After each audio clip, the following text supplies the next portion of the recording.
জয় ভীম, জয় মূল্যবাসী। স্বর্গ, নরক, পুনর্জন্ম, পরজন্ম, আত্মা, পুণ্য এসব খাড়া করে ধর্ম ব্যবসায়ীরা শোষণ করছে মানুষকে যুগের পর যুগ। যাদের প্রতি বেঁচে থাকতে কোনো মানবিকতা থাকে না, মৃত্যুর পর তাদের আত্মাকে স্বর্গে পাঠাতে উঠে পড়ে লাগে তার আশেপাশের লোকজন, আত্মীয় স্বজনরা।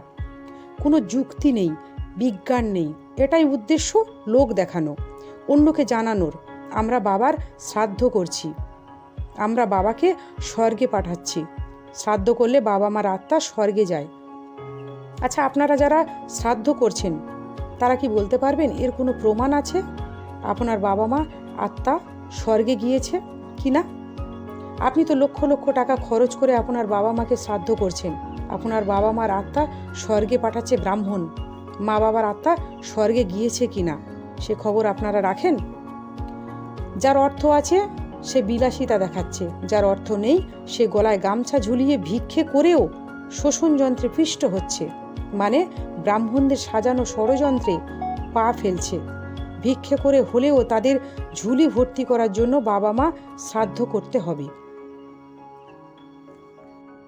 বাবা মা জন্ম দিলেন আর তারা মরে যাওয়ার পর সন্তানদের অচ্ছুত করে চলে গেলেন।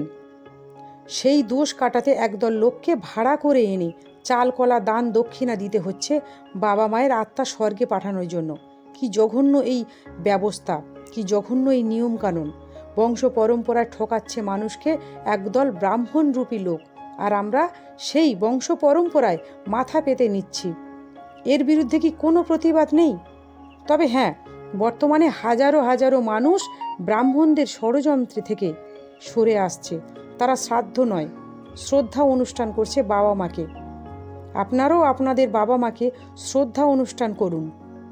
শ্রদ্ধা অনুষ্ঠানের মাধ্যমে বাবা মাকে স্মরণ করো। ব্রাহ্মণদের ষড়যন্ত্রে না পা দিয়ে সত্যটা জানার চেষ্টা করুন, বোঝার চেষ্টা করুন, এবং যারা শ্রাদ্ধের বদলে শ্রদ্ধা অনুষ্ঠান করছে তাদের পাশে থাকুন।